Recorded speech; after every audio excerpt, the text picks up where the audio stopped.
Welcome back to Kringle Crisps. We're reading Real Monsters, The Final Scare. One day last year, I was out with a friend shopping at garage sales, of course you were, trying to find furniture for his new apartment. The day was bright and sunny. Spooky. Yeah. Ordinary for Florida, when we had Couldn't found be overcast, could it? all of the furniture he needed, and people started to end their sales. We started driving home when he pulled over into the yard of an elderly couple. Crashed into their mailbox, ran over their cat, and ploughed straight into a chestnut tree. Who was still sitting by their table of things to be sold. There were mostly ceramic statues and old books, things you would expect from people of that age. It's ageist. But one thing really caught my eye. On the table was a box of maybe 12 movies. I started digging through them, seeing mostly uninteresting titles starring Tom Hanks, my least favourite actor. Bit harsh. So many copies of Mazes and Monsters. There's not even a creepypasta, there's just him like listing off things he doesn't like. The elderly, ceramic statues, Tom Hanks. Oh my god, all these Tom Hanks movies, he has AIDS. God damn it. I was about to walk back to the truck when I noticed that one tape said, Real Monsters, The Final Scare. Starring Tom Hanks. That's it. We've cracked the case, boys. Wrap up, we're going home. My heart started racing with excitement, seeing as how I had never seen this episode, and the fact that I had assumed the show had completely disappeared. I asked the price of the tape. Wait, what? Because the internet doesn't exist. Not this time. The old man said he'd take 10 cents for it. He had no use. I howled him down, the greedy bastard. He had no use for it since his grandkids were all grown and never watched the tape. There's no use. At the time, I didn't notice his odd tone of voice. What was it? Just like, you could take it for 10 cents. You really want the ticket? Oh, man, When my friend and I had returned to his new apartment, I insisted that we procrastinate on unloading the new furniture so we could watch the tape. My friend told me to fuck off. And I need to I start want to sit packing. down on something, you lazy cunt.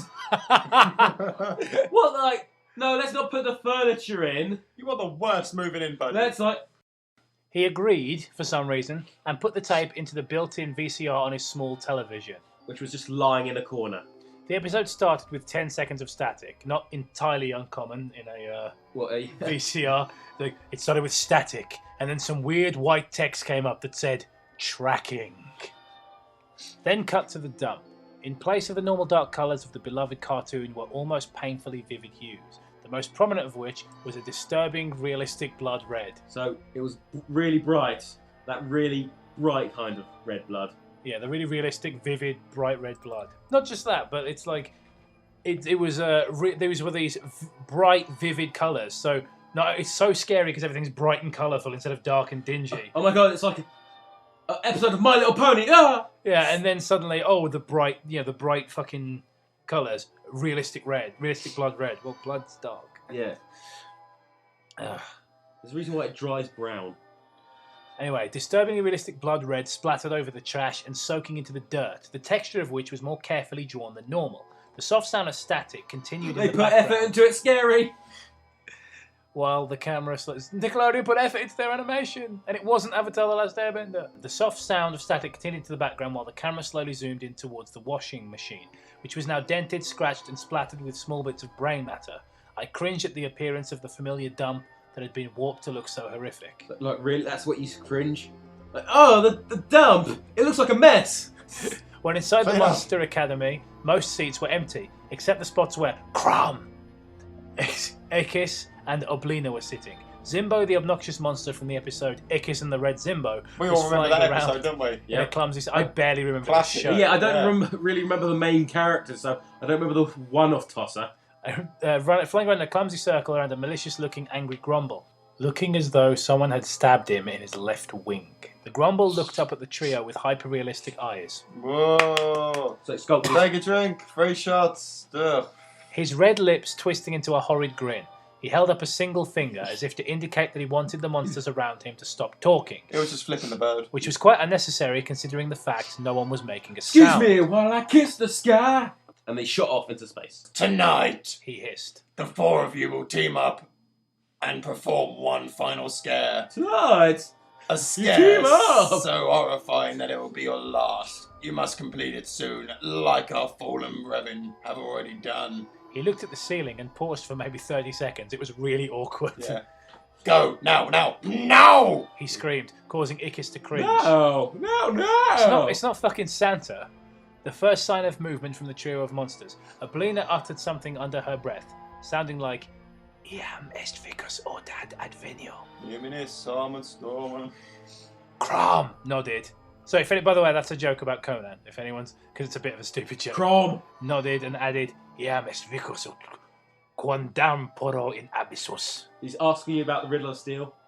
And your film. Ickis then shakily whispered, Iam est vicus nos most interior. Zimbo laughed sadistically. Iam nos ero terminus of plures ago. My friend who had taken Latin courses in high school. Of course, he took a high school course in a completely dead language.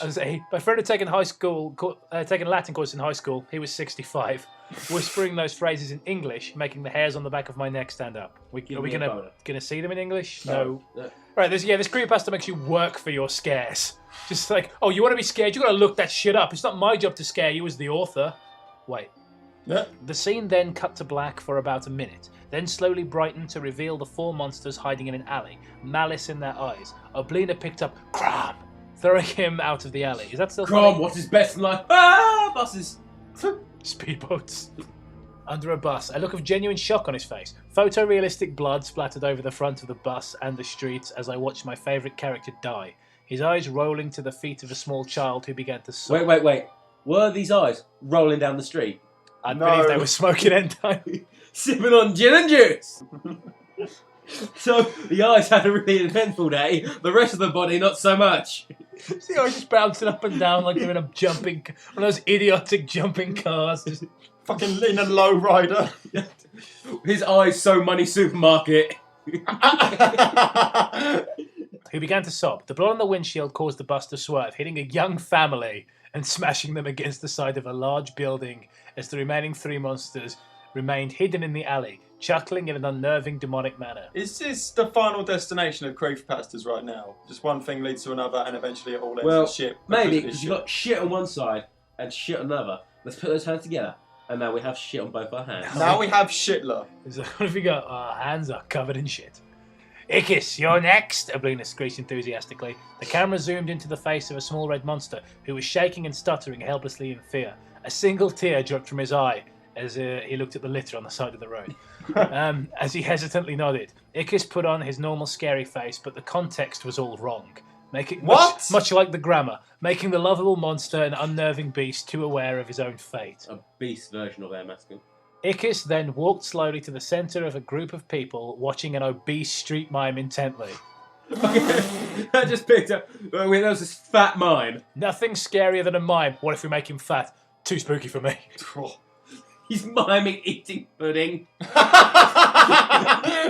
So, mimes really can only be funny if they're having something horrible done to them, can't they? He creeped up behind the man in black and white stripes, climbing up his clothes in a flash, digging his small claws through the back of the man's skull, tearing audibly through the bone, yada yada yada, disgusting. And that's why I was saying, you do something horrible to a mime, it suddenly becomes amusing. Yeah. Because a mime is somebody who isn't funny enough to be a clown. A clown is somebody who isn't funny enough to be a comedian. And a YouTuber is someone who isn't funny enough to be a mime. Wow. Boom! Tish. The mime fell backwards onto Ickis. Ickis. Supposed to mime to these people? And the monster's bones could be heard crunching under the weight of the mime as the photorealistic gore splattered the crowd. Imagine if this was actually, you go to a parallel, different dimension where things are different. If it was actually supposed to be scary. And alright, he's just snuck up behind someone and fucked the back of his head up, murdered him, and then he dies because a fat guy fell on him. I know, we're entering slipping on a banana skin level, aren't we? Yeah. Whereas And sort of then Abbott he and jumped Costello. down with his claws bloody. He took a step on the banana peel. Whoa! Oh no, look out for the bear traps and mouse traps! Rob Schneider stars in Real Monsters, the final scare. Eli, put that on the screen. The camera cut back to Oblina and Zimbo, whose laughter echoed through the small alley. Shall we do the final honours together? Zimbo asked. Oblina nodded. Sorry, I don't remember what the voices are like. I don't know. The two walked over Yeah, man! We're gonna do it right now! Oh, you do sound I ain't talking about chicken and gravy. Biatch. The two walked over to a young boy who was frantically attempting to help an old woman across the street. Get across the road. Away from this terrible scene, Ablina grabbed onto Zimbo and the obnoxious monster flew upwards, lifting them quickly across the street and in front of their targets. Zimbo swiftly flew down the old woman's throat, leaving a grotesquely large lump.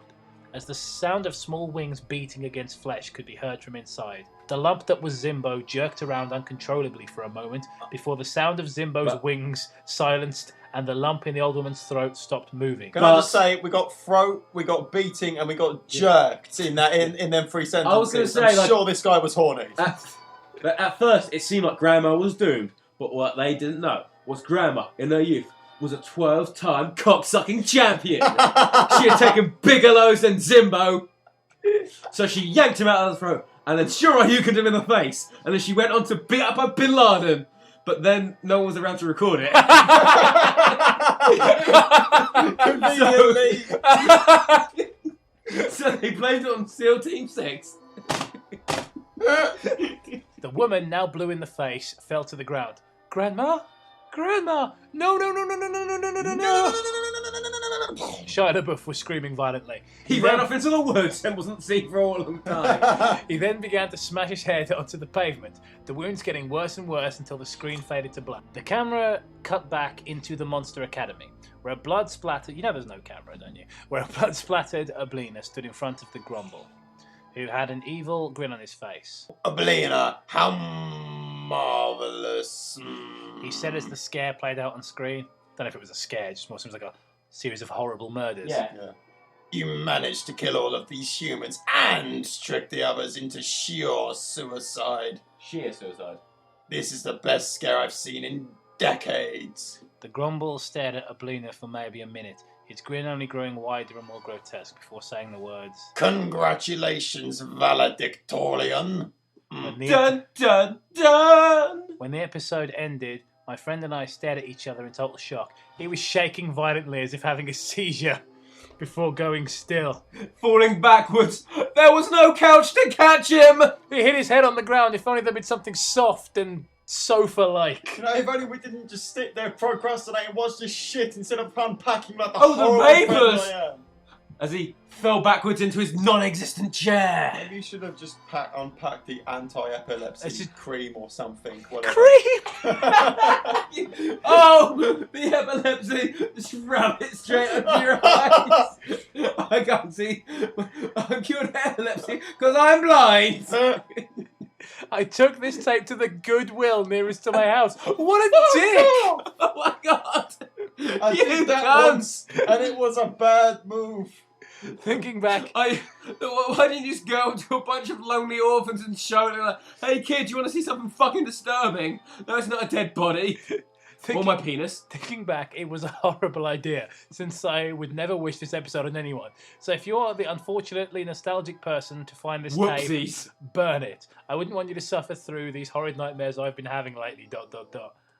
And the comment section is just people translating the Latin. I don't want to have horrible... And also, what it says in Latin, it is, this is really crappy. You shouldn't read this.